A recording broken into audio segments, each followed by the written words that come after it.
그럼 이제 시작하도록 하겠습니다. 그래서 이제 이번 주랑 이제 주가 아니죠. 이번 회차랑 다음 회차 이렇게 두 회차에 거쳐서 머신러닝을 배우게 될 거고요. 그래서 이제 오늘이 저희가 머신러닝을 세 가지를 배울 거거든요. 근데 이 세 가지랑 머신러닝의 전반적인 개념 그리고 머신러닝 모델 세 가지가 있어서 총 내용이 네 개가 있어요. 그래서 그거를 두 개 이렇게 배우게 될 거고요. 그래서 오늘은 머신러닝 전체적인 개념에 대한 부분이랑 첫 번째 머신러닝 모델인 선형 회귀를 배우게 될 거예요. 그래서 그거에 대한 개념을 PPT로 먼저 진행을 하고 뒤에 이제 선형 회귀에 관한 코드를 콜랩으로 진행하게 될 것입니다. 그래서 오늘 수업은 그렇게 해서 1시간 20분을 채우게 될 거고요. 그러면은 이제 개념적인 부분들을 좀 시작해 보도록 할게요. 그래서 일단 머신러닝이고요. 그래서 두 번째 페이지를 가면 이제 목차 나와 있는데 이 위에 네 개가 이제 머신러닝의 전반적인 이론에 관한 내용이고요. 이제 마지막 챕터 다섯 번째가 선형 회귀에 관한 내용이에요.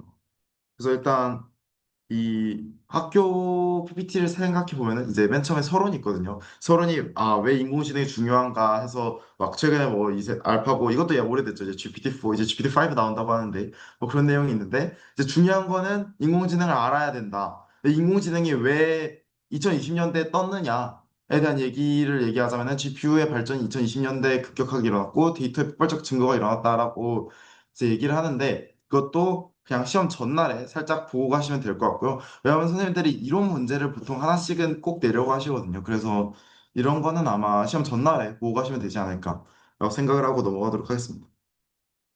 그래서 이제 첫 번째 개념적인 내용이 나오는데요. AI, ML, DL을 구분하는 내용이에요. 일단은 첫 번째로 아셔야 될 거는 세 개가 포함 관계에 있어요. 이게 다 분리된 게 아니고요. DL은 ML에 속합니다. 그러니까 이게 포함 관계예요. DL 있으면 아이고 자, DL 있으면 이게 ML에 속하고 ML이 AI에 속하는 그런 구조입니다. 내 필기가 일시적으로 보이는구나. 그치? 아이고, 저한테는 이제 누적으로 보이는데 여기는 일시적으로 보이네. 하여간 이건 다 포함되는 구조를 갖고 있고요. 그리고 아이고, 자, 그리고 이제 이거에 대한 설명을 봐야 되는데 보면은 이렇게 돼 있죠. 인간처럼 똑똑한 기능을 지원하는 컴퓨터 프로그램을 AI의 정의로 쓰고 있어요. 그러니까 여기에는 별다른 조건이 없죠. 그냥 똑똑한 기능을 지원하는 컴퓨터 프로그램이기만 하면 되는 거예요. 그래서 대부분의 것들이 AI가 될 수 있고요. 여러분이 일단 간단한 코드도 다 AI가 될 수 있어요. 근데 이제 AI에서 ML이 되려면 조건이 하나 더 붙어야 돼요. 이제 하나씩 내려갈 때마다 조건이 하나씩 붙어야 되는데 ML은 뭐가 핵심이냐? 데이터로부터 스스로 지식을 얻는다는 점이 핵심인 거예요. 그러니까 이 데이터를 이제 스스로 해석할 수 있고 뭔가 분석할 수 있고 그런 능력을 이제 주도록 코딩을 해야 되겠죠. 그래서 저게 추가되고요. DL은 저거의 방법이 인공신경망이면은 저희가 그때 딥러닝이라고 부르게 됩니다. 그래서 이렇게 정의가 되고 이 빨간색에 집중하시면 될 것 같아요. 그래서 예시로 이런 문제 생각해 봅시다. 어떤 내가 메일을 받았는데 자동으로 스팸과 비스팸을 나누는 그런 프로그램을 만들고 싶다고 생각을 해볼게요. 그래서 여기서 여러 가지 방법으로 코딩을 할 수 있을 텐데 일단 맨 처음으로 막 챗GPT 학습된 거를 막 가져와가지고 GPT를 돌려서 판단할 수도 있겠죠. 이런 거는 GPT의 인공신경망을 쓰기 때문에 DL이라고 이렇게 분류를 하시면 될 것 같고 이제 저기는 DL만 들어가는 거죠. 만약에 메일에 광고라는 글자가 있는지 판단하는 프로그램 이런 식으로 짤 수도 있겠죠. 광고 들어가면 다 스팸일 테니까. 근데 이렇게 되면은 데이터를 보고 해석한 게 아니라 그냥 광고라는 글자가 있는가라는 그런 조건문 하나를 포함하고 있는 프로그램이겠죠. 그렇기 때문에 이거는 AI에만 들어갑니다. 저 위에 거는 AI, ML, DL 세 개 다 들어가는 거예요. 인공신경망 들어가는 거는. 이게 포함 관계라는 점을 여러분 아셔야 됩니다. 그리고 그 질문 있잖아요. 그냥 제 말 끊고 막막 하셔도 되고요.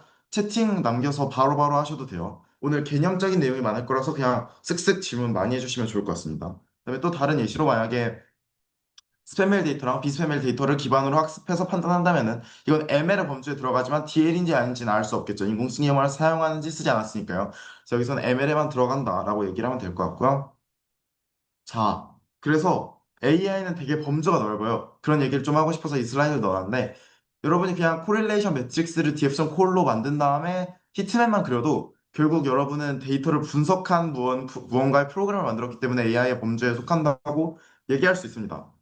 그렇지만 이제 우리가 생각하는 그 통용되는 AI는 아니겠죠. 저희가 생각하는 통용되는 AI는 ML에 속할 거가 될 거예요. 그렇지만 이제 AI, ML, DL 요 용어는 여러분이 구분을 할 줄 아셔야 된다. 그런 내용이고요. 자, 그래서 여러분에게 분류를 할 연습 문제를 제가 하나 갖고 왔습니다.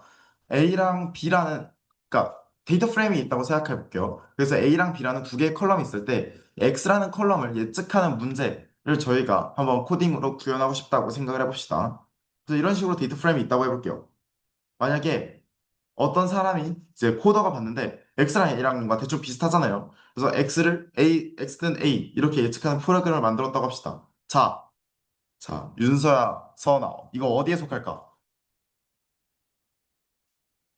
어디에 속할까?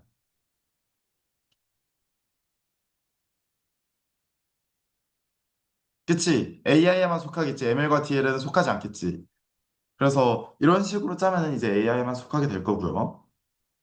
근데 만약에 이런 방식으로 짰다고 해봅시다. 컴퓨터가 모든 컬럼에 대해서 그 차이의 절대값의 썸을 구해가지고 가장 차이가 작은 컬럼을 찾은 다음에 그 컬럼의 값으로 예측하는 프로그램을 만들었다고 해볼게요.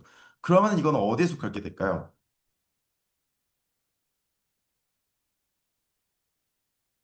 자, 자.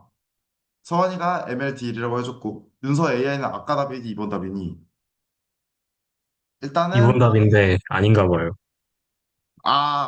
그렇구나. 자, 일단은 이제 여기서 생각을 잘 해봐야 되는데 이게 아까 나왔던 뭔가 이 AI처럼 그냥 그냥 쓱 코딩을 짠 것처럼 보일 수 있는데 중요한 게 있어. 이 프로그램은 어떤 컬럼이 가장 가까운지를 분석을 해서 데이터를 학습을 한 다음에 그걸로 코딩을 짰지. 그렇기 때문에 얘는 머신러닝의 범주에 들어가. 근데 이제 생각을 해봐야 될 때 인공신경망을 얘가 썼을까? 그렇지 않지. 좀 단순한 프로그램을 짰지. 그렇기 때문에 이거는 DL에는 속하지 않는 ML에만 속하기 때문에 정답을 쓰려면은 AI와 ML이라고 써야 돼. 왜냐면 포함 관계니까. AI랑 ML에 속하겠지. 아니면은 이제 DL이 아닌 ML이라고 해야 되니까. 하여간 그래서 이거는 ML과 AI에 속하지만 DL은 속하지 않는다. 그러면은 중요한 차이점이 뭐냐? 이거에 대해서 생각을 해봐야 되는데 중요한 차이점은 이거야. 컴퓨터 프로그램이 데이터를 직접 분석해서 그 분석한 걸 이용하는가? 여기서 보면은 이 X라는 이 컬럼이 있으면 용은 이따 쓸게. 요 X라는 원하는 컬럼이 있으면은 이거랑 가장 비슷한 컬럼을 내가 찾은 다음에 컴퓨터가 찾은 다음에 그 컴퓨터가 그 컬럼으로 예측을 했잖아. 그렇기 때문에 이거는 이제 매우 낮은 수준이지만 컴퓨터가 데이터를 분석한 거라고 생각할 수 있고 그래서 그 분석한 걸 이용했다라고 판단을 하면 돼. 이게 엄청 별거 아닌 것 같잖아. 근데 생각보다 우리가 대과에서 배울 머신러닝은 별거 아닌 거야. 다 별거 아닌 거야. 그렇기 때문에 이런 별거 아닌 거에 아니 이런 것도 ML이라고 생각할 필요가 없어. 이런 것도 ML입니다. 데이터를 직접 분석했기 때문에. 그래서 근데 아래 거는 명확하게 데이터를 분석한 게 없죠. 사람이 X랑 A랑 대충 비슷한 애라고 생각을 했으니까요. 그리고 중요한 차이점 하나가 이제 데이터가 바뀌어도 적용할 수 있는가. 이게 가장 비슷한 컬럼은 데이터가 바뀌어도 찾을 수 있으니까 그걸로 예측하면은 이 프로그램은 작동할 수 있겠죠. 물론 성능이 좋진 않을 겁니다. 이제 여기까지가 AI, ML, DL에 대한 내용이었고 이제 들어가기 앞서서 이 ML에 대한 개괄적인 이해를 위한 챕터를 내가 하나 만들었는데 여기에 자주 쓰이는 그림이 있어요. 이제 일반적인 프로그래밍은 데이터랑 프로그래밍을 합쳐서 이제 결과를 내쫓는, 그러니까 결과를 도출하는 그런 거를 프로그래밍이라고 주로 얘기를 하고 머신러닝은 그거랑 다르게 데이터랑 결과를 바탕으로 학습을 해서 내가 프로그램을 만든다. 이런 식으로 이제 보통 뭐라 해야지 교양책 이런 데서 많이 쓰는데 전 이 이해를 버려버리라고 얘기를 하고 싶고요. 여러분의 가장 좋은 ML 이해를 할 수 있는 방법은 저는 추세선 긋기라고 생각합니다. 추세선 긋기.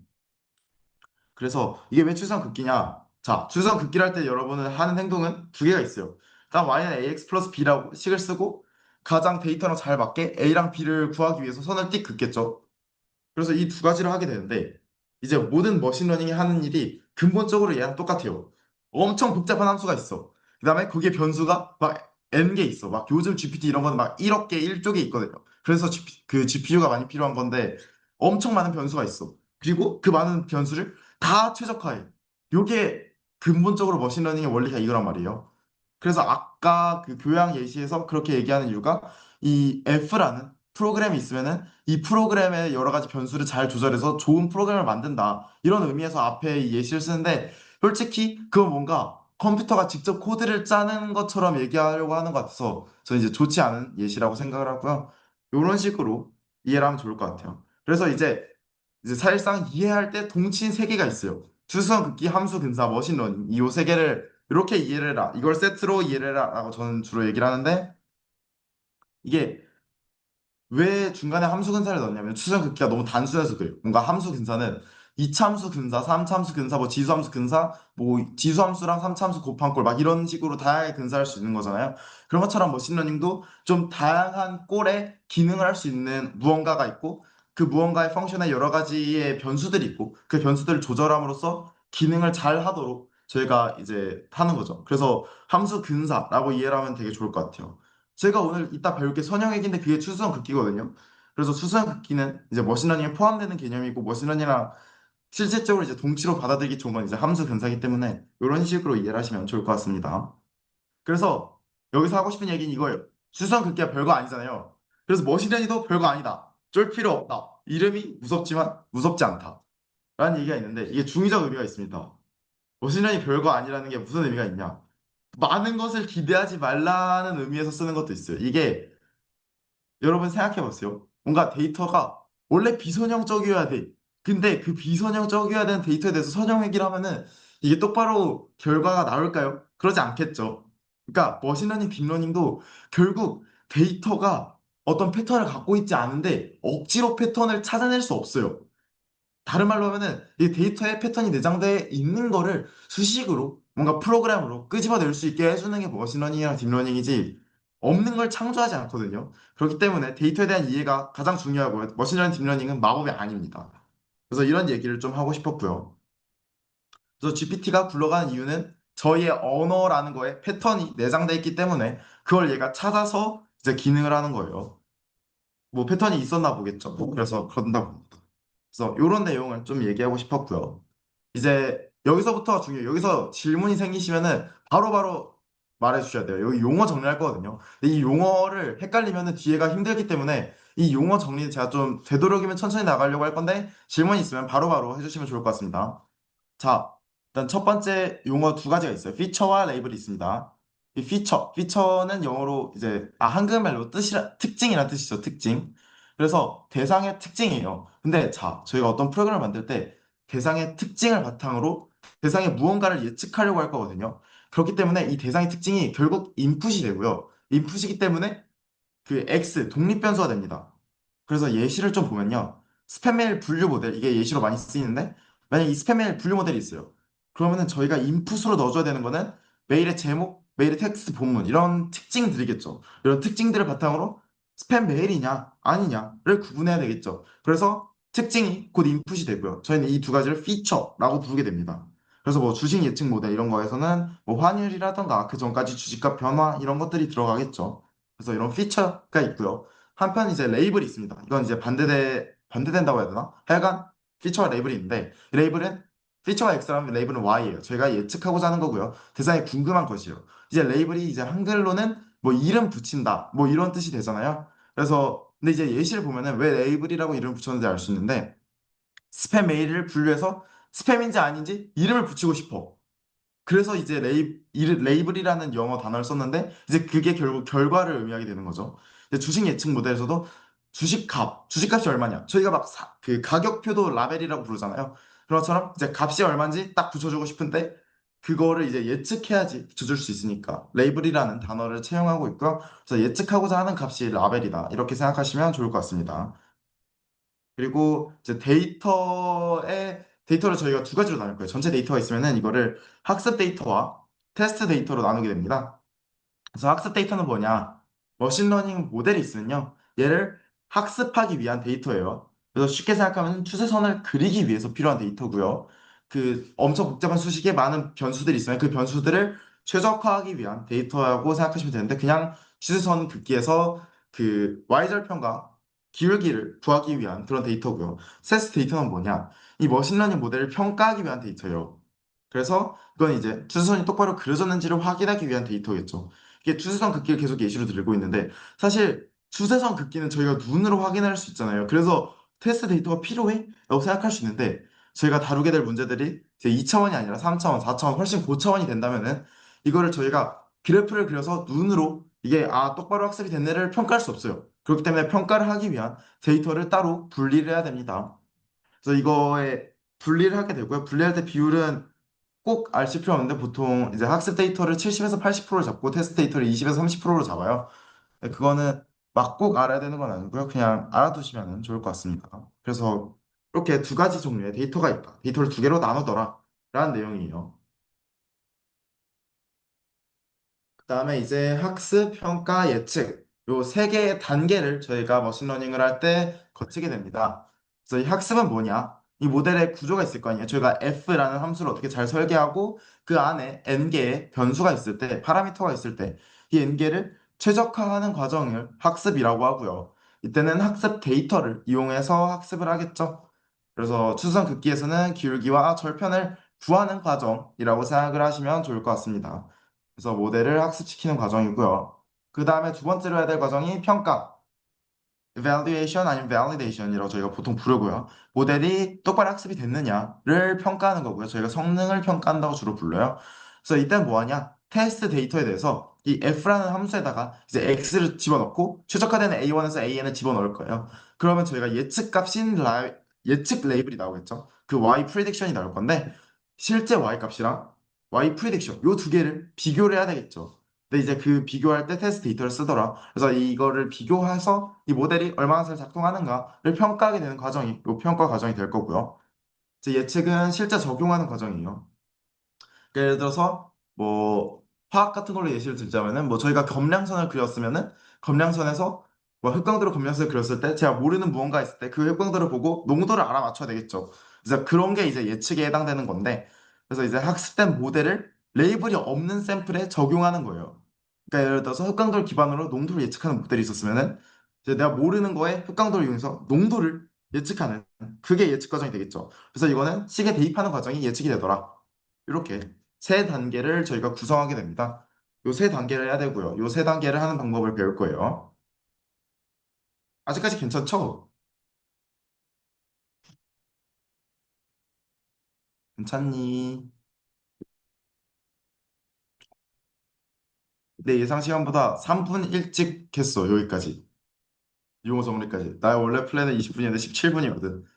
괜찮니? 윤서 괜찮니? 모르는 거 있으면 질문해. 자, 학습평가 예측이랑 학습 데이터, 테스트 데이터, 그리고 피처 레이블. 오케이. 말이 없는 거를 봐서 일단은 뒤를 나가도록 할게요. 질문 있으면 바로바로 해줘도 돼. 자, 그래서 저희는 이제 기본적인 뭔가 머신러닝의 특징들을 설명하는 뭔가 구성 요소들을 이제 본 거고요.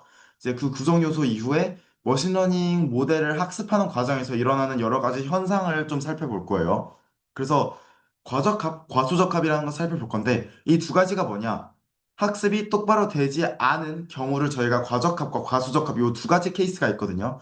그래서 이 두 가지의 잘못 학습된 경우를 저희가 배우게 됩니다. 그래서 과적합은 뭐냐? 학습 데이터에 과도하게 치중된 거예요.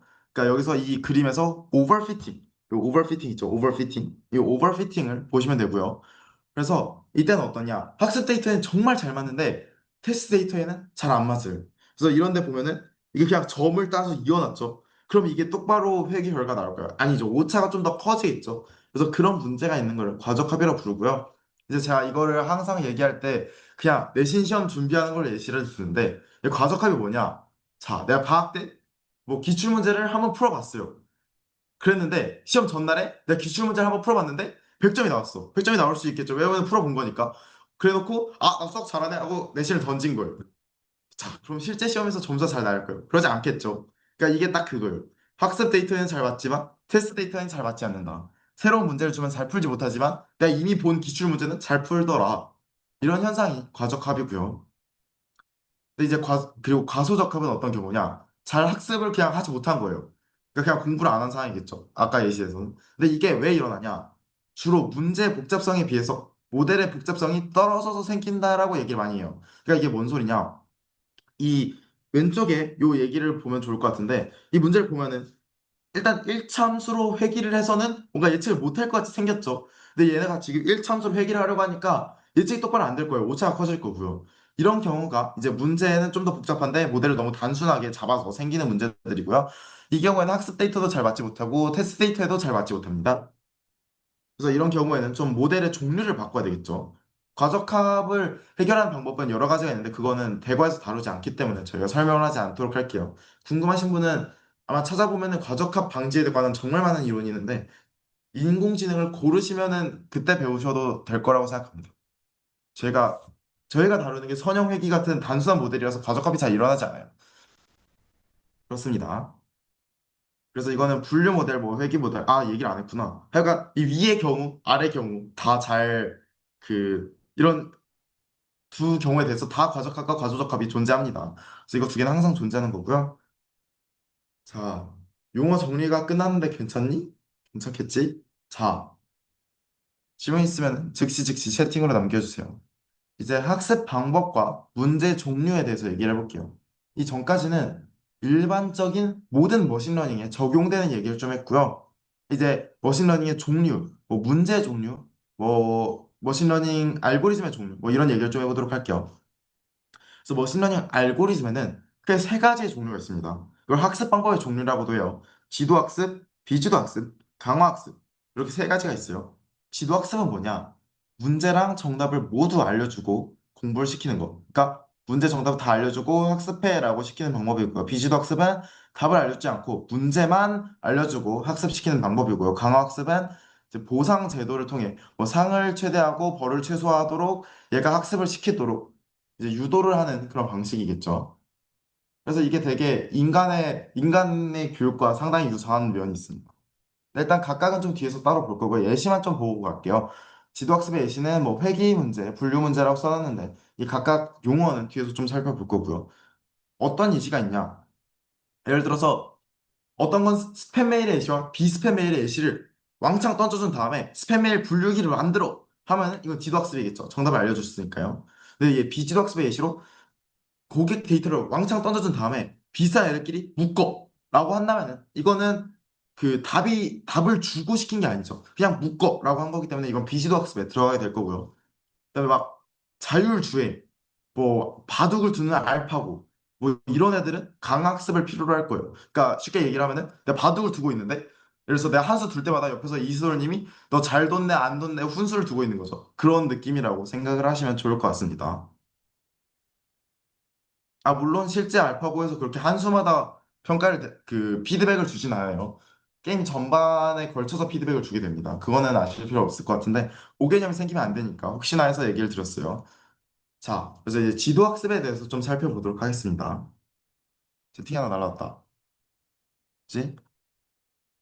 비지도학습이 잘 성공할 수 있나요? 라고 이제 질문을 줬는데, 비지도학습이 잘 성공할 수, 그러니까 비지도학습을 엄청 막 다양한 곳에서 쓰지 않거든요. 근데 이게 답이 존재하지 않아서 비지도 학습밖에 못하는 경우에 주로 비지도 학습을 쓰는 거예요. 그러니까 예를 들어서 고객 그룹화 문제를 해야 되는데 이 고객 그룹화 문제에 답을 주기 위해서는 고객 그룹화 된 게 있어야 되잖아요. 그러면은 그럼 뭐야 이미 답이 있는데 굳이 머신러닝을 만들 필요 없잖아요. 뭔가 그런 느낌으로 답이 존재하지 않아서 답을 생성하기 위해서 보통 비지도 학습을 많이 하게 됩니다. 그러니까 비지도 학습이 좋아서 하는 게 아니고요. 어쩔 수 없이 비지도 학습을 하게 된 경우가 많아요.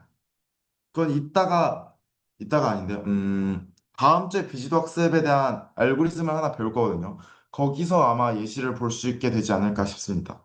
근데 그래서 예시를 많이 못 본 것 같아요. 제가 비지도 학습 예시를 막 고객 그룹화 이런 것밖에 못 봤거든요. 그게 아마 비지도 학습을 굳이 쓸 이유가 없는데, 이제 그 문제는 답을 주고 하기가 어려워서 보통 그런 것 같아요. 그래서 그렇더라. 비지도 학습은 그러게요. 비지도 학습은 그래서 비지도 학습이 문제가 뭐냐면 평가하기가 되게 어렵거든요. 비지도 학습이 똑바로 됐는지. 왜냐면 답이 주어진 게 없어서 이 평가가 조금 빡세요. 그래서 이게 비지도 학습이 다양성을 늘리기가 힘들어요. 그러니까 변수의 개수를 늘리기가 힘들어요. 변수의 개수를 늘리면은 그거 각각에 대해서 다 잘하고 있는지 확인해야 되는데 그게 어렵거든요. 그래서 저희가 그 나중에 비지도 학습 알고리즘 하나 배울 건데 그거 변수가 하나밖에 없습니다. 그게 그리고 그거 하나 결정하는 것도 좀 개만의 그러니까 걔만의 그러니까 특이한 메소드가 있어요. 메소드 이름도 붙어져 있는데 그래서 그렇습니다. 비지도학습은 좀 특이한 애들이죠. 그래서 일단 지도학습에 대한 얘기를 좀 해볼게요. 그래서 자 이제 용어를 배웠으니까 용어를 좀 써볼게요. 용어 까먹었다 바로 얘기해 주셔야 돼요. 자 지도학습은 데이터에 피처와 레이블이 모두 존재하는 상태에서 학습을 하는 거예요.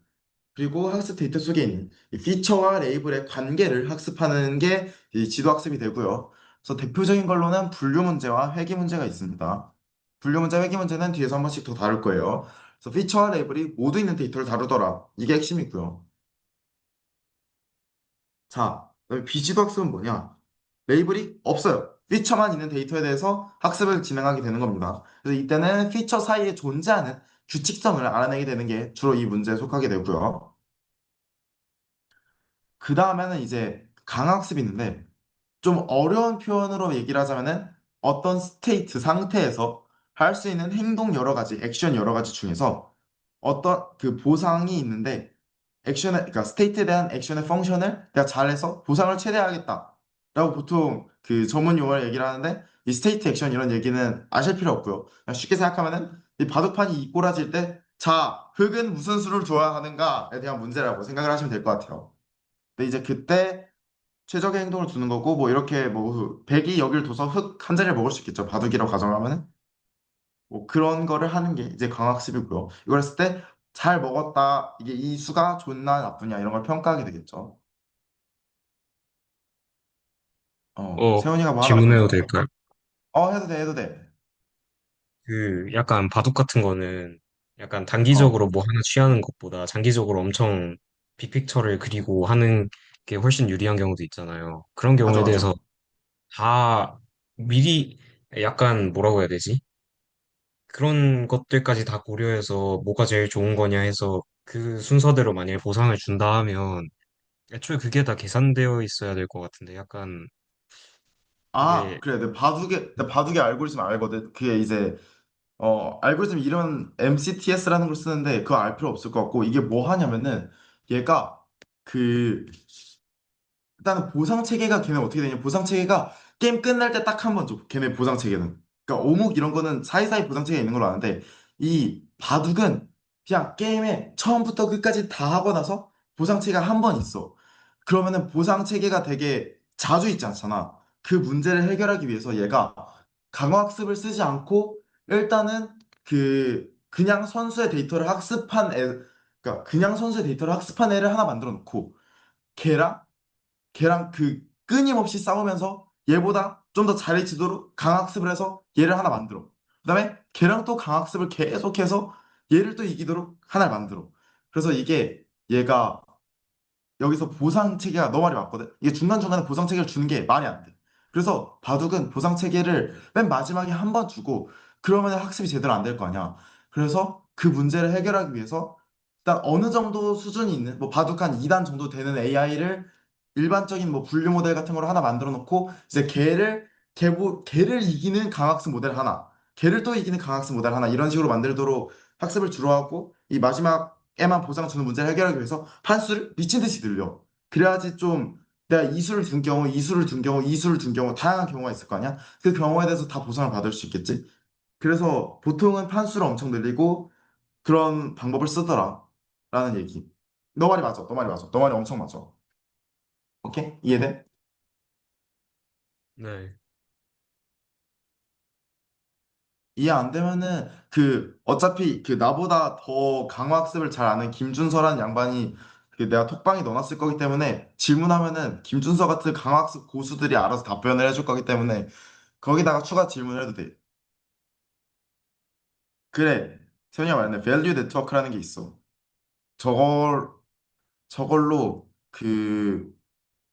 맞네. 저것도 있네. 저건 뭐냐면은 이미 바둑 선수들이 둔 수들이 있을 거 아니야. 그거를 학습해서 이 상황에서 이 수를 두는 게 바둑 기사들의 실력으로 봤을 때 이게 좋은가 안 좋은가를 판별할 수 있는 모델도 하나 만들어서 그거를 서브로 쓰는 경우도 있어.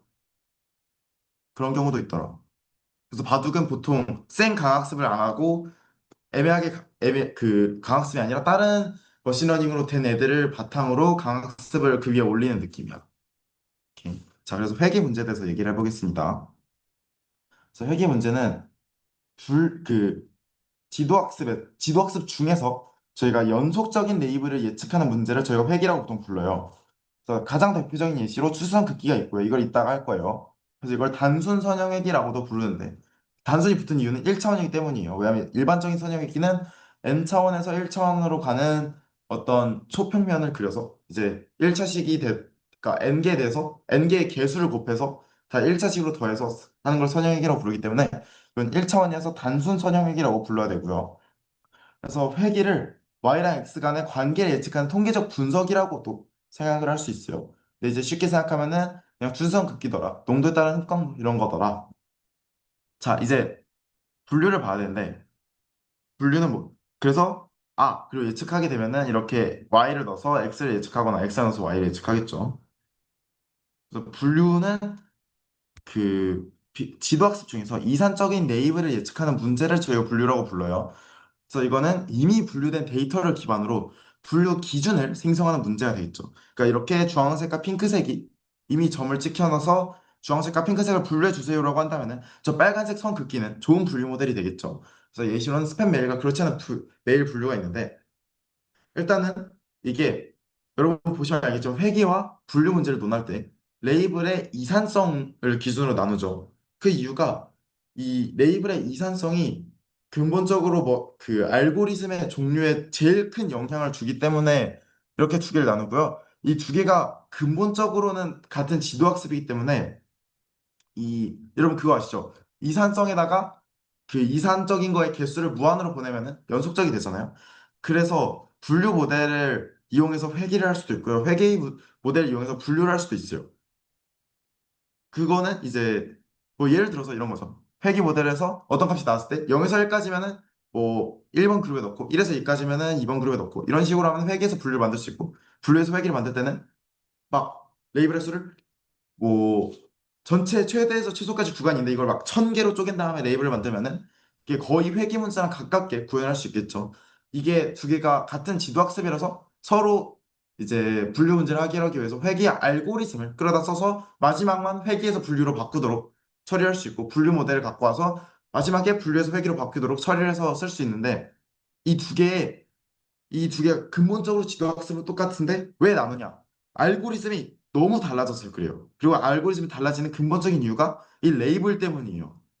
그거에 의해서 이 두 개를 나누게 되는 거고요. 그래서 이 두 개를 나눈 이유는 알고리즘이 다르고 레이블의 이산성, 연속성이 다르기 때문이다. 라는 걸 알아두셔야 되고 근본적으로 지도학습이기 때문에 그런 유사성이 있더라. 뭐 분리해서 회귀를 만들 수 있고 회귀해서 분류를 만들 수 있는 그런 유사성이 있지만 결정적인 차이가 레이블의 이산성, 연속성이더라 이런 얘기고요. 그 서로 바꿀 수 있다라는 얘기는 헷갈리시면은 머리에서 지우셔도 돼요. 그거는 대과에서 물어보지 않을 겁니다. 그냥 여러분의 이해를 좀 돕고 싶어서 제가 추가로 얘기를 한 거고요. 그거 모르셔도 되는데 분류가 이산적 레이블이고 회귀가 연속적 레이블이다는 알아두시면 좋을 것 같고요. 다음이 이제 군집화예요. 군집화 모델은 어떤 거냐? 이제 이것도 결국 이산적 레이블을 예측하는 문제인데 피처만 주어지고 레이블이 주어지지 않았죠. 그래서 예를 들어서 이런 식으로 점이 주어져 있으면 얘네끼리 가깝네 묻고 얘네끼리 가깝네 묻고 이렇게 하는 게 군집화 모델이 되겠죠. 그래서 분류되어 있지 않은 데이터를 분류하는 문제가 되고요. 계속 똑같은 문제만 나오죠. 예시로 고객 정보를 바탕으로 소비 패턴이 비슷한 애들끼리 묶는 그런 문제가 될 거예요. 뭐지? 자, 여기까지 이제 일반적인 머신러닝에 대한 얘기를 했어요. 혹시 좀 더 질문이 있는 사람 있나요? 질문이 많네. 좋아.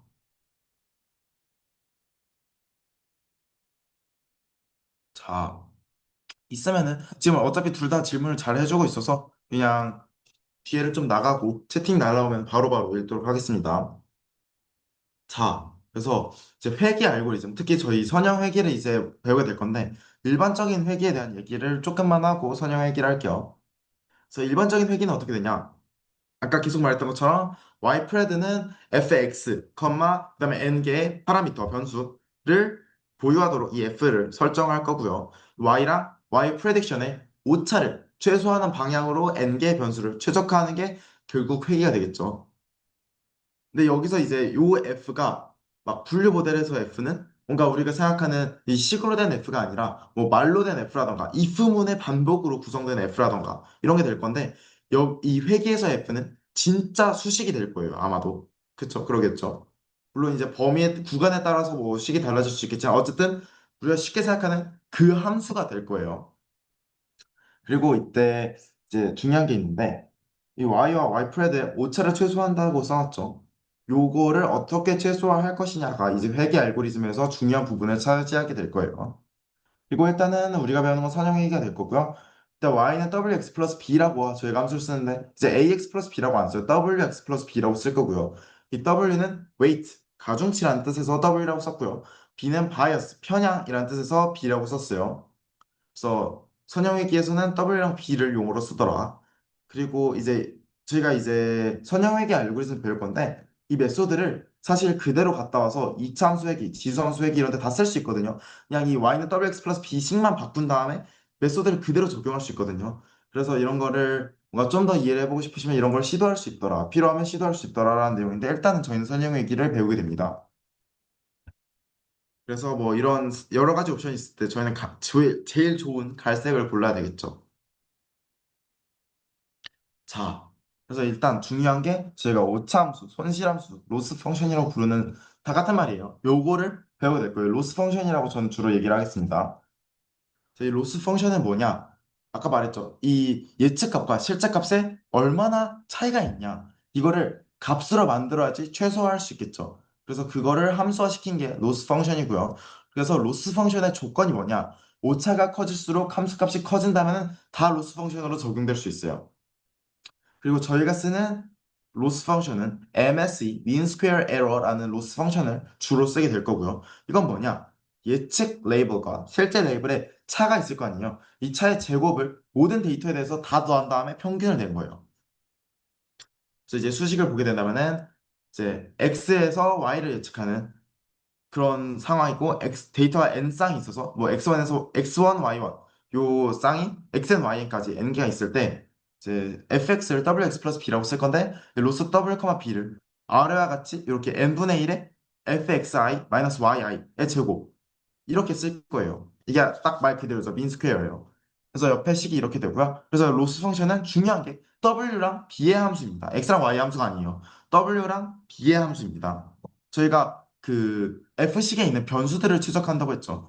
그렇기 때문에 이 로스는 그 변수들의 함수고 이걸 추적해서 구하게 되는 거예요. 자, 그래서 예제를 하나 준비했습니다. 로스 함수를 구해보세요. w랑 b에 대한 함수가 나오겠죠. 요거를 한번 구해보시고 둘 다 구하면은 맞는지 한번 확인해 보겠습니다. 그러니까 간단한 계산이라서 해보시면 좋을 것 같아요. 실제로 선형액의 정보는 여러분이 손으로 하실 수 있으면 좋을 것 같습니다.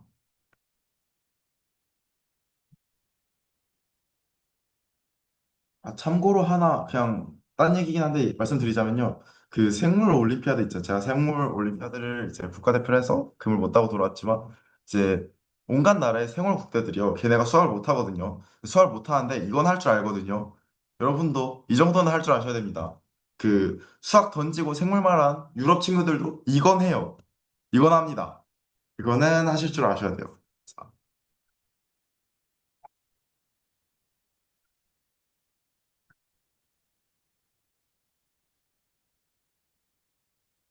다 했으면 다 했다고 채팅에 한 번만 남겨주세요. 그냥 로스함수 2차식 나오는 것만 구해보시면 될 것 같아요.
참고로 예제에서 대괄호가 x, y를 써놓은 거예요. 까지 않을 수 있어.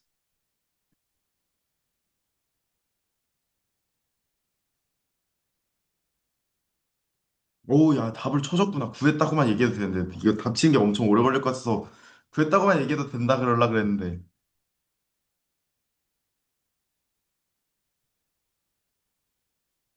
음, 좀 걸리니? 그래서 좀 걸리니?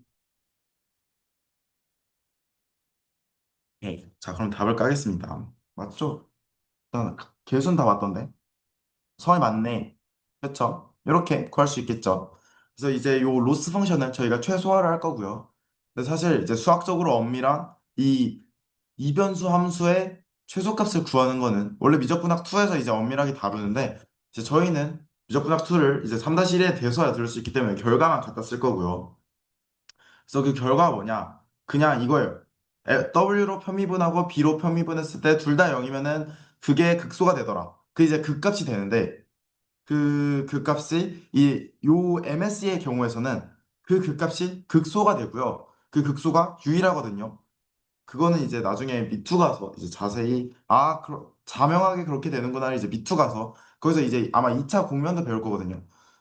자명하게 그렇게 되구나 그때 가서 배우시면 되고요. 지금은 W로 미분하고 B로 미분하고 각각 식이 나오면 연립방정식으로 풀면은 끝나는구나 라고 이해를 하시면 될 것 같고요.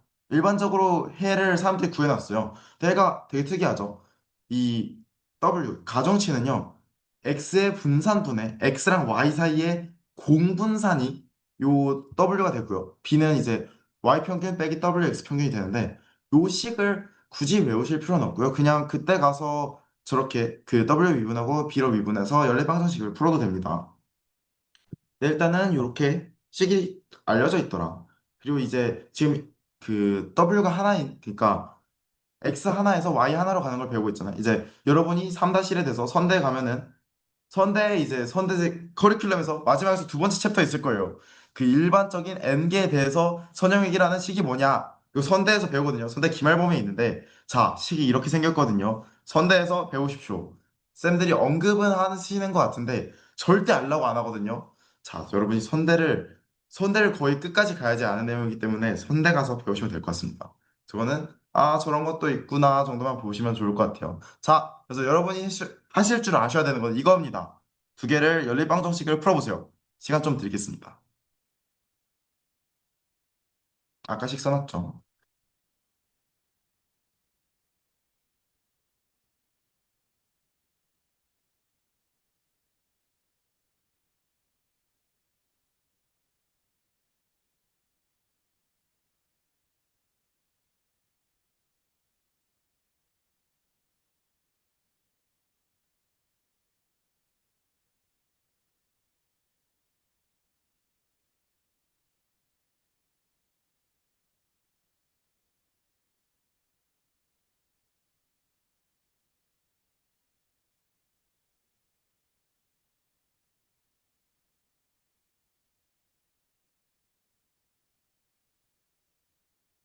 됐으면 채팅 한 번만 남겨주죠.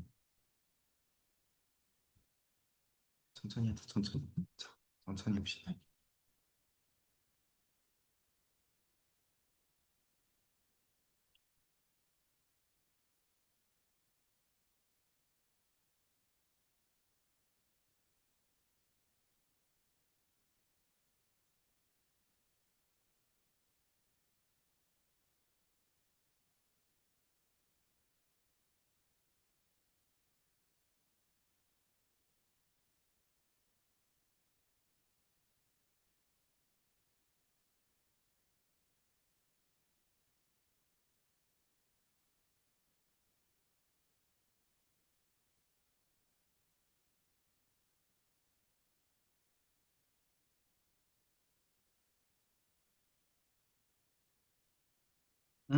좋아, 좋아, 맞아, 맞아. BW 순서로 쓴 거 맞지? 잠깐, WB야, 저거. 잠깐만. BW 순서였던 것 같은데, 저게. WB야. 그러면 내 기억이 틀렸나 보다. 오케이. 아마 맞을 거야. 저 두 개 값은 맞았어. 근데 지금 순서가 기억이 안 나. 값은 맞았어. 오케이. 자, 둘 다 그랬네요. 둘 다 똑같이 났죠? 이렇게 이제 식이 구해지게 돼서 식이 저렇게 나옵니다. 아, 그러네. 내가 BW라고 써놨구나. 내가 등신이네. 오케이, 너네들이 맞습니다. 자, 여러분이 맞고요. 이렇게 잘 구하시면 되고요. 이런 과정을 여러분이 하실 수 있어야 됩니다. 오, 발음 이상하네. 자, 근데 이제 저거를 메인으로 배우면은 이제 정보 과목이 아니라 수학 과목이겠죠. 이제 정보 과목이기 때문에 저거는 이제 서브 방법으로 배우는 거고요. 메인 방법으로는 저희가 그레디언트 디센트, 요 경사 하강법이라는 걸 배우게 될 거예요. 그래서 그레디언트 디센트라서 GD라고도 보통 약자로 많이 쓰고요. 자, 그래서 이건 뭐 하는 애냐? 로스 함수 있을 거 아니에요? 로스 펑션. 로스 펑션을 저희가 미분을 할 거예요. 그래서 미분한 다음에 미분 계수에 적당한 음수를 곱해서 이동을 시킬 거예요. 그러니까 이 예시로 봤을 때, 자, 여기 점이 있죠. 요 빨간색 점이 있는데, 이 점 기준에서 미분 계수를 구해보면 미분 계수가 음수겠죠. 미분 계수가 음수인데 그 말이 뭔 소리냐? 극소점이 이쪽에 있다는 거잖아요. 그러니까 극소점이 플러스 방향에 있다는 거잖아요. 이게 항상 그렇거든요. 항상 미분 계수에 마이너스를 곱하면은 이제 그 극소점을 향하는 부호가 되거든요. 이게 이차함수라서 그런 건데, 아, 이차함수 아니라 그냥 항상 그런 건데 모든 함수에 대해서 그렇거든요. 그렇기 때문에 저희는 뭘 할 거냐? 그 미분 기울기에다가 적당한 음수, 러닝 웨이트를 곱한 다음에 마이너스 1을 곱해서 그거를 이동시킬 거예요. 그만큼. 그래서 여기서 이런 식으로 이동을 한번 하게 되고 이 새로운 점에서도 또 미분을 해요. 미분하면은 미분 계수가 음수네. 그럼 아직도 앞으로 가야 되네. 플러스 방향으로 가야 되네.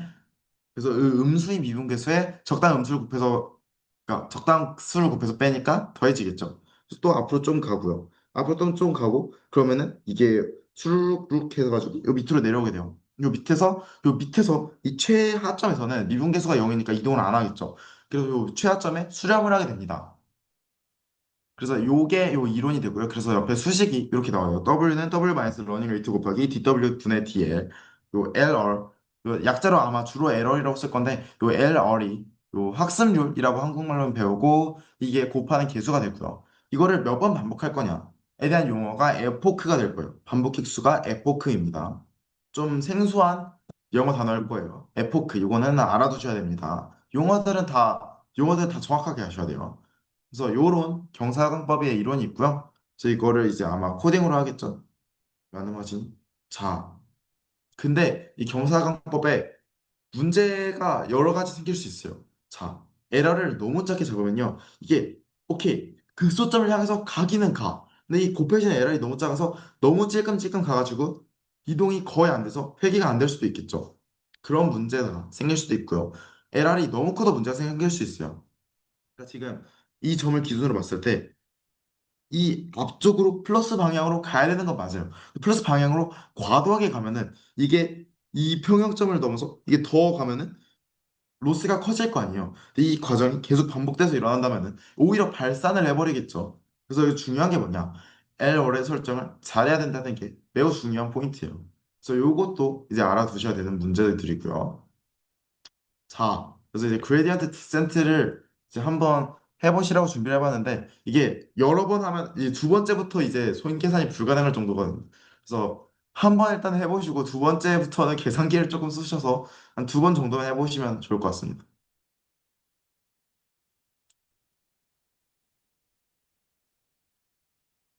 0,0에서 시작할게요. 에러 0.1로 두고요.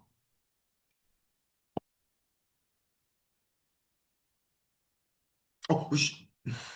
답이 방금 나왔는데 뭐 본 걸로 하고 계산해 보시면 좋을 것 같습니다.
빨간이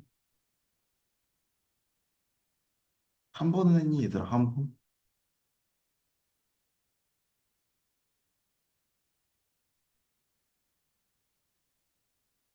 얘들아 한 번은 했니? 아 그래? 좀 시간 걸릴 것 같아? 오케이. 잠깐만 슬라이드 몇 개 남았지? 아 몇 개 안 남았네?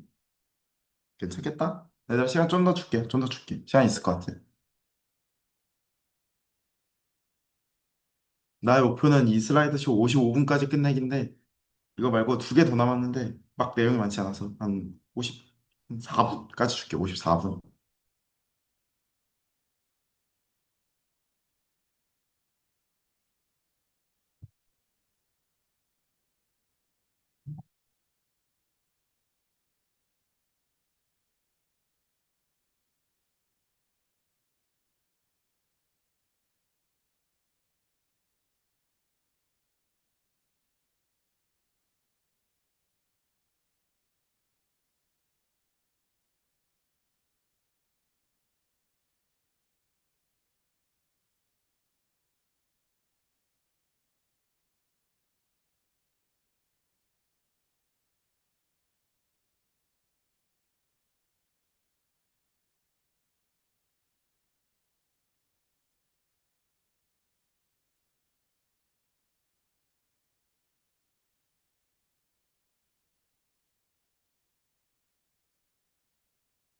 아시아 기억 안 나면은 내가 PPT 올려놨으니까 그거 보고 해도 돼.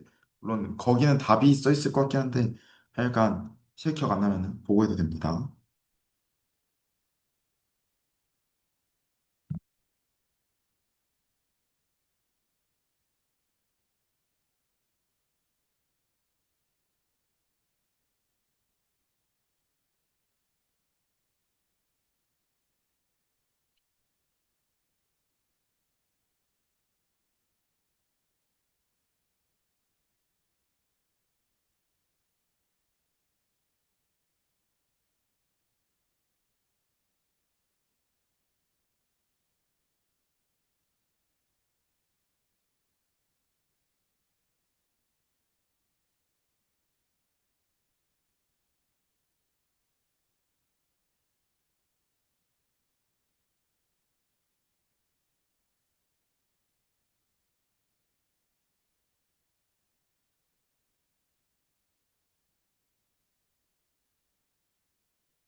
일단은 오늘 해야 될 게 있기 때문에 답을 공개할게요. 자, 이렇게 구해주고요. 다 괜찮게 나왔니? 좀 헷갈리니? 어려운 거 있으면은 얘기를 해주렴. 이게 그냥 앞에 식 그대로 요 식 있잖아요. 요 식에 그 저기에 그 라운드 W분의 라운드 L 식이 있어서 그걸 이제 대입해서 러닝웨이트 0.1을 곱해서 W에서 빼면 되거든. 그러니까 설명을 내가 그 패드로 글씨 쓰면 설명을 할까 아니면은 넘어가도 괜찮을 것 같아.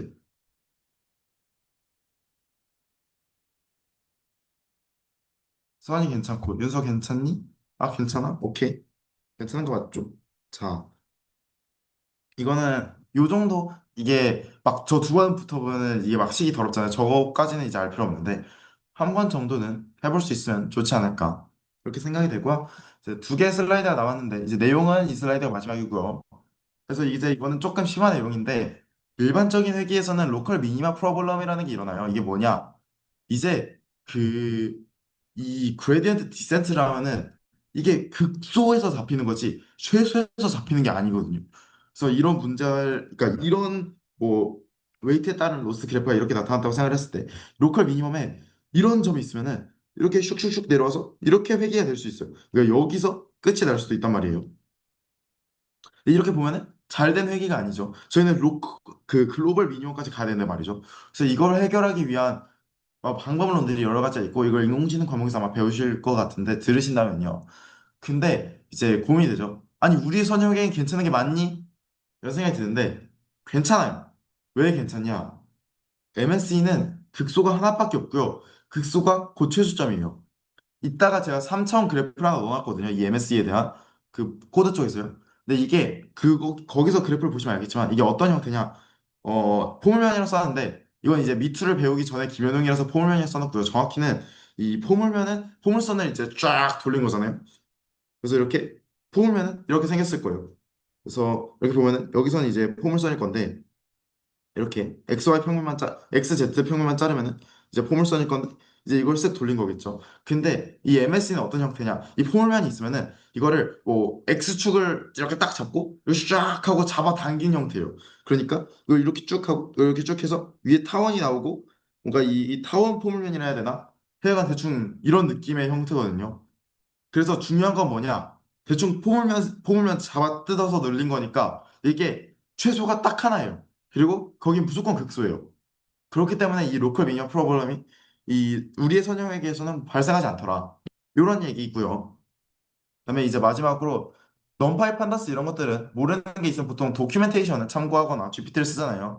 그래서 뭔가 참고할 문헌이 필요하다. 그러면 위키독스라는 게 있는데 여기서 딥러닝, 머신러닝 이런 것과 관련된 엄청 많은 코딩 책들을 오픈 소스로 공개를 해놨어요. 그래서 이해가 잘 안 된다 하면은 위키독스를 참고하시면 좋을 것 같은데 GPT 뭐 작은 문제라면 GPT가 더 편할 수도 있어요. 근데 뭔가 롱텀적인 문제가 필요할 것 같다. 뭔가 개념적인 이해가 좀 안 된다. 그러면 위키독스를 참고해보는 것도 좋을 것 같다라는 말이었고요. 그러면 이제 코딩으로 좀 넘어가 보도록 하겠습니다. 제가 그 IPYB 파일 하나 올려놨죠. 그거를 여러분 열어주시면 좋을 것 같습니다. 6차시 수업 뭐 이런 식으로 올려놨을 거예요. 네, DS2 6차시 수업이라는 요 코드 파일 열어주시면 될 것 같습니다. 공유해야지.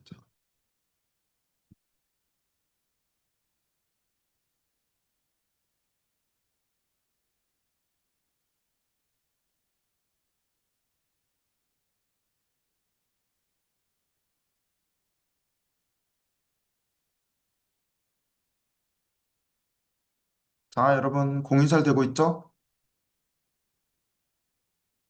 공유 잘 되고 있니? 오케이, 좋아, 좋아, 좋아, 좋아. 자, 이거를 이제 다 같이 해볼게요. 그래서 저희 머신러닝 할 때는 판다스 잘 안 쓰고 주로 넘파이를 활용하게 될 거예요. 그래서 넘파이 기억 안 나시면은 1, 2차시 조금 보고 오시면 괜찮을 것 같고. 근데 일단 주로 넘파이 쓸 건데, 막 엄청 어려운 넘파이 함수들은 많이 쓰지 않을 거라서, 뭐, 브로드캐스팅 그런 이해만 조금 있으면 괜찮을 것 같습니다. 일단은 선형회귀를 위한 데이터를 그냥 저희가 생성했을 거고, 이번엔.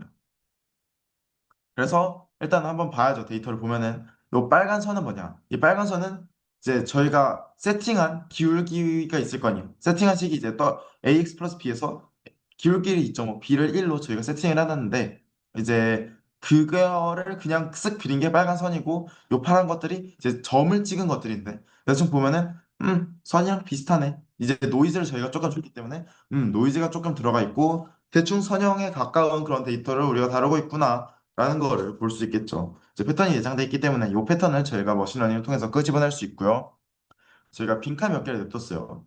그래서 일단은 아마 2교시에 그 2교시에 권원이랑 뭐 코딩을 아마 다중 선형회계를 좀 하게 될 것 같은데 그때 여러분이 그 직접 짜는 걸 많이 해보실 것 같고요. 여기선 제가 예시로 좀 그 제가 짜는 거를 많이 보여드리는데 설명을 좀 하면서 짜도록 하겠습니다. 그래서 일단 요 빈칸이 있고요. 요 로스 펑션을 구현해 보라고 했죠. 자, 저희가 MSE 말 안 썼네. MSE를 쓸게요. 아, 이건 제 실수입니다. 로스 펑션 MSE를 한번 만들어 볼게요. 그럼 일단은 민이기 때문에 제 바깥에 민이 있어야 되겠죠. 그리고 이제 저희가 들어가야 될 게 스퀘어 에러의 제곱이겠죠. 그렇기 때문에 W 곱하기 X 플러스 P 마이너스 Y의 제곱이 들어가게 될 거예요. 자, 여러분, 브로드캐스팅에 의해서 이게 잘 굴러가는 거 이해되시죠? x는 벡터고요. w는 스칼라라서 그냥 이거 곱하면 그 1차원 벡터 나올 거고요. 이 b는 그 그냥 스칼라 값인데 브로드캐스팅에서 얘 벡터처럼 쭉 늘려져 가지고 알아서 다 연산될 거고 각 항에다가 b가 더해질 거고 각 항에 w 곱해질 거고 각 항에 w 곱하기 x 플러스 b 빼기 y가 될 거고 제곱을 할 거고 평균할 거예요. 이 정도 되시죠?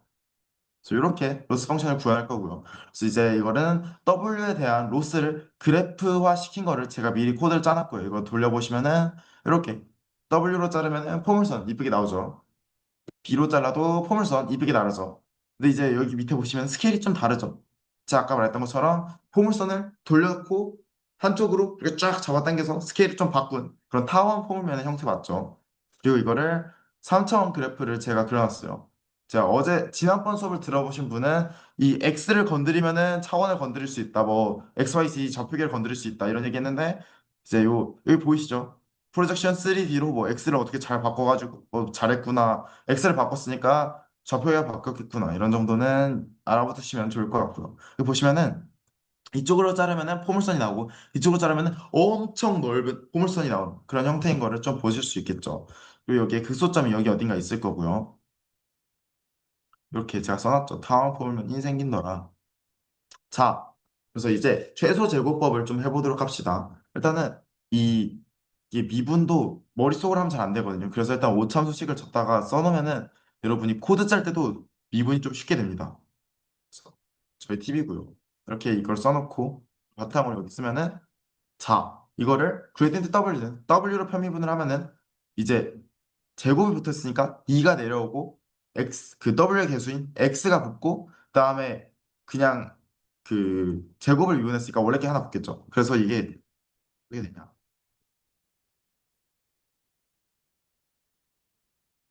이런 식으로 식의 구성이 되겠죠. 그리고 b로 미분을 하게 된다면 그냥 이렇게 되겠죠. 혹시 이거 괜찮니? 이거 이해 잘 되니? 이거는 맨 처음 보면 이해 안 될 수도 있어.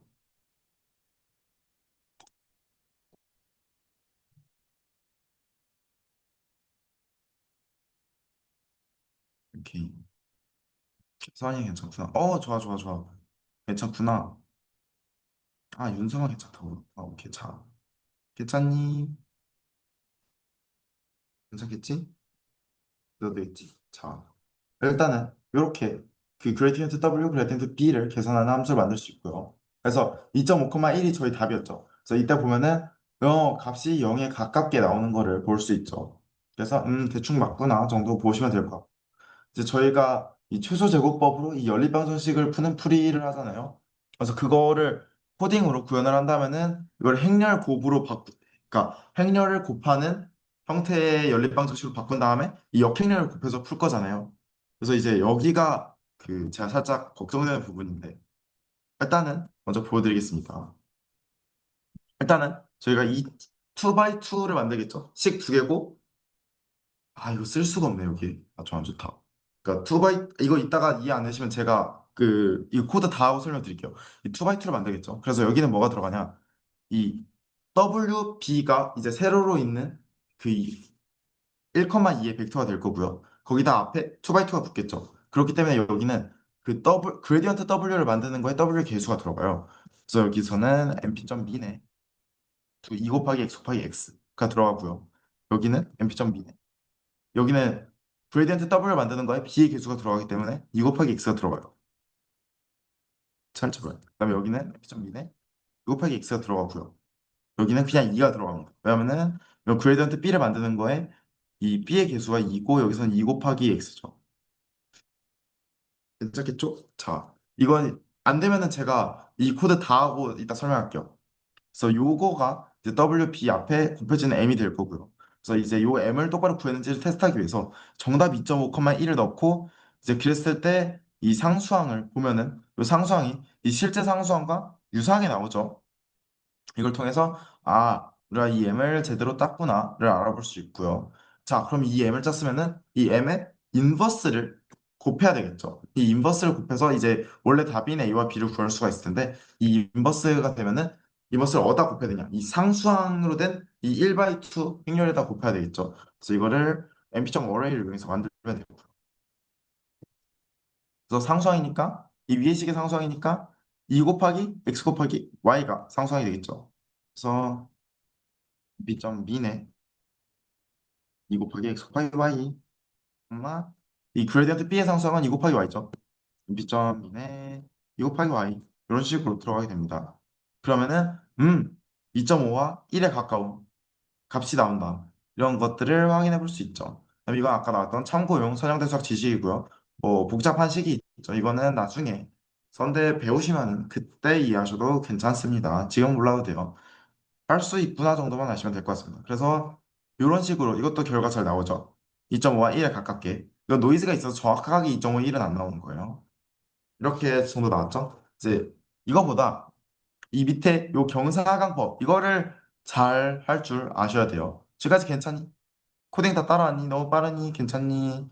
나 답지도 올려놨기 때문에 너무 빠르면은 답지를 봐도 돼요. 아, 괜찮구나. 좋아, 좋아. 자, 이 레인지 안에는 제 반복 획수 epoch라고 했죠. 이렇게 epoch를 넣어주시면 되고요. W 할 때 W 빼기 이제 W를 러닝 웨이트를 곱해서 뺄 거죠. 미분 계수에다가 러닝 웨이트를 곱하고 미분 계수 그레디언트 W 이거에도 뭐 들어가니? WB 들어가니? WB 들어간다. 자, 이런 식으로 넣어주면 되겠죠. 그래서 B도 똑같이 러닝 웨이트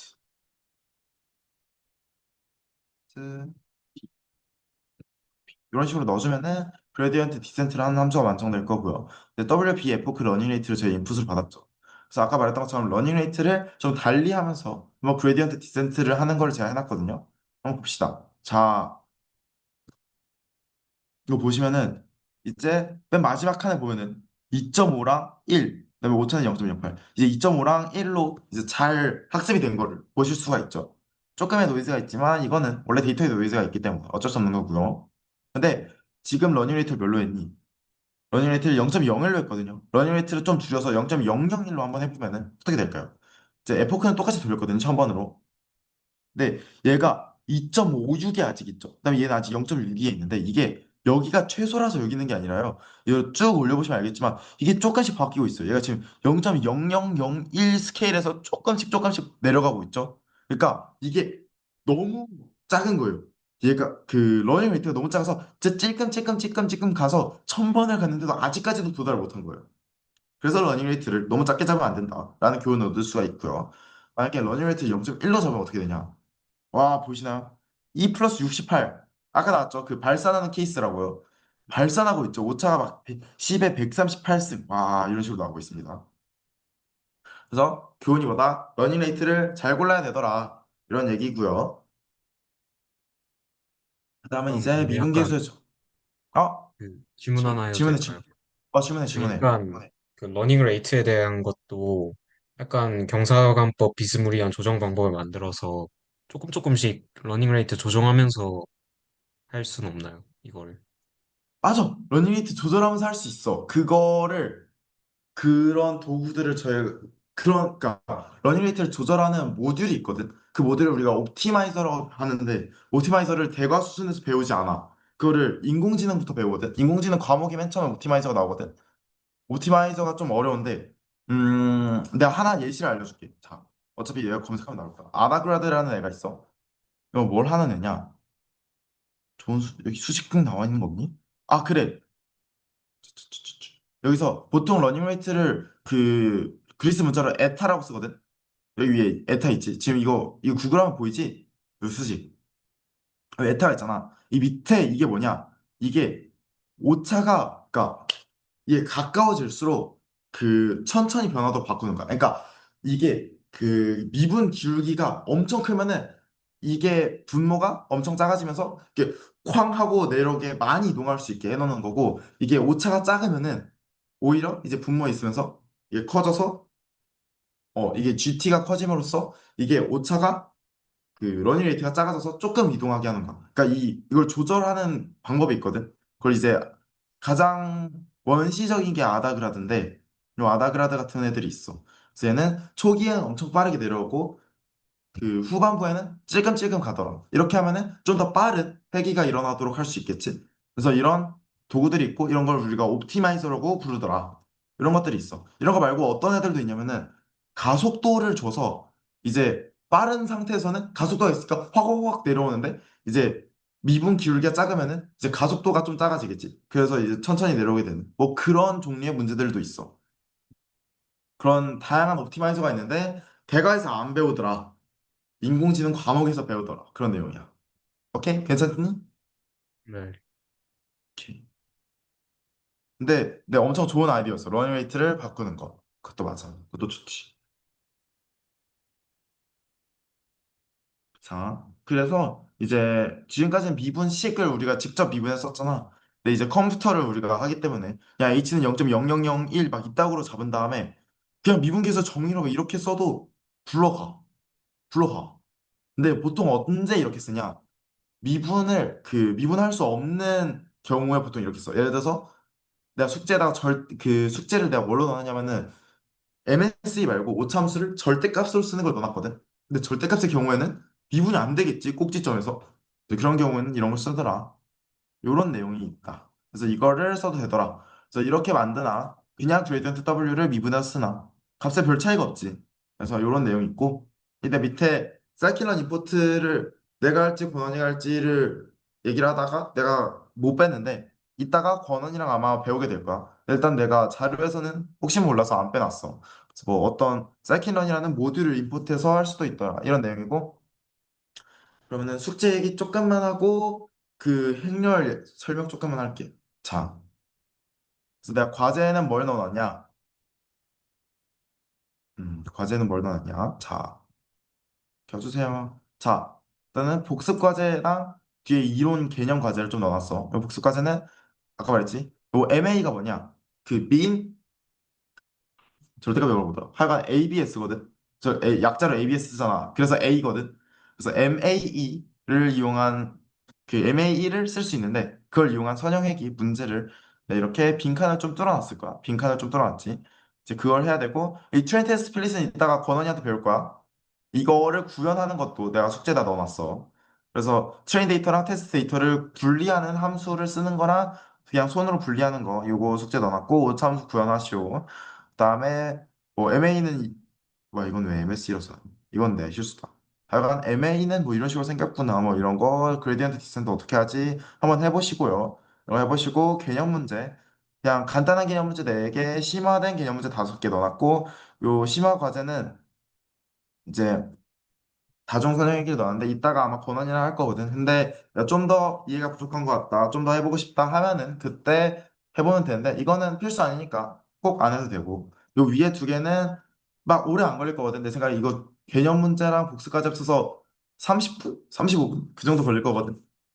해보시면 좋을 것 같습니다. 그러면 내가 다시 패드를 연결해서 그 행렬을 조금 설명하고 수업을 마치도록 할게.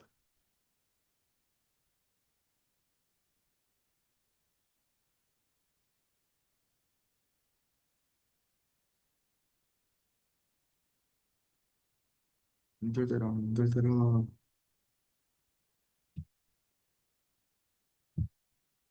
힘들대쇼. 아, 아이고.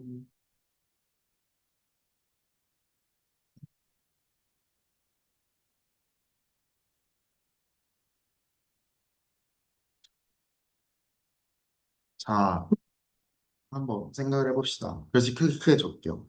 자, 아까 뭔 내용이니? 자, 저희가 데이터가 있을 거예요. 그러면은 이제 x1, y1, x2, y2 이런 식으로 데이터가 있겠죠. 그래서 xn, y까지 데이터가 있을 거예요. 그럼 로스는 어떻게 생기냐? n분의 1은 시그마에 i는 1부터 n까지 w xi 플러스 b 마이너스 yi의 제곱 이게 되겠죠. 자, 그러면은 요 라운드 W분의 라운드 로스는 n분의 1에 시그마의 i는 1에 미분은 이제 선형 연산자이기 때문에 이 시그마 안에 들어가서 각자 미분하면 되죠. 너무 어렵게 말했네. 괜찮을 것 같습니다. 이렇게 나오겠죠. 그래서 이 각각 제곱에 미분이 들어가기 때문에 이런 식으로 식을 써주시면 되고 라운드 B분의 라운드 로스는 n분의 1에 시그마 i는 1에 n의 2에 이제 b를 미분하겠죠. 앞에 개수가 없으니까 그냥 2만 붙고 wxi 플러스 b 마이너스 yi가 될 거예요. 그럼 이제 이거를 어떻게 바꿀 거냐?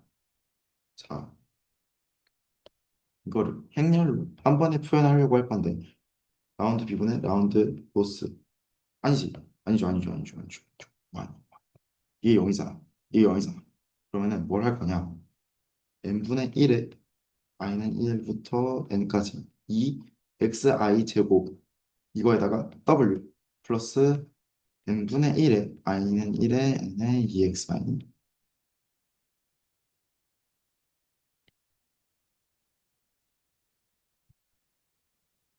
이렇게 요 첫 번째 식을 이렇게 바꿀 수 있고요. 두 번째 식을 바꾸면은 n분의 1에 i는 1에 아이고 1에 n의 2xi에 w 플러스 n분의 1에 i는 1에서 n까지 2 맞지? 2.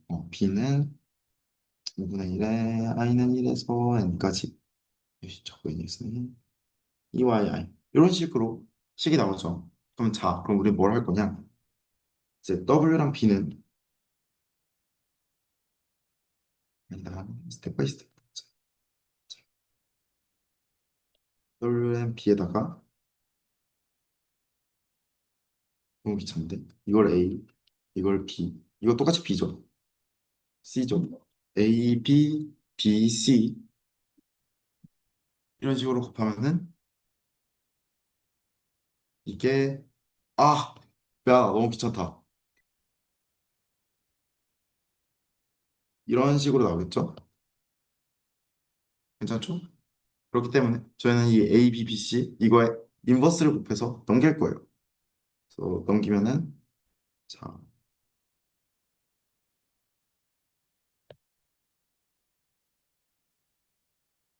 이거에 인버스를 구해서 DE를 쓰는 이런 식으로 풀 수 있겠죠. 요거를 제가 아까 코드에서 한 겁니다. 그래서 아까 식이랑 비교해 보시면은 아마 이렇게 똑같이 생겼을 거예요. 그래서 이런 식으로 풀 수 있더라. 그리고 요 마이너스 1은 이 넘파에서 요거 하면 행렬 곱할 수 있고 이제 이거는 그냥 알아두시면 좋을 건데 np.린.알그. 인분 하면은 이 역행렬을 구할 수 있거든요. 그래서 이런 식으로 풀 수 있더라 라는 내용입니다. 아, 그리고 이 역행렬이 없을 케이스가 있지 않냐라고 생각할 수 있는데 그 디터민트 배웠나? 수파에서 배우는구나. 디터민트 아시는 분 들으세요. 이게 디터민트가 절대 0이 안 되는 게요. AC-B 제곱 하시면은 저게 0일 조건이 그 코시 조건이거든요. 이게 결국 코시이기 때문에 저게 0이 되려면은 모든 xi가 똑같아야 돼요. 말이 안 되죠? 자, 그런 경우는 그 현실에 존재하지 않는 경우이기 때문에 무시하셔도 되십니다. 괜찮아요. 무시해도 돼요. 그래서 항상 역행렬이 있더라. 역행렬이 있으니까 곱해서 더블 B를 구할 수 있더라. 그런 내용이었습니다. 네. 1분 일찍 끝났네요. 제가 수업할 내용은 다 됐고요. 11분 쉬고 이따가 권한이 수업으로 돌아올게요.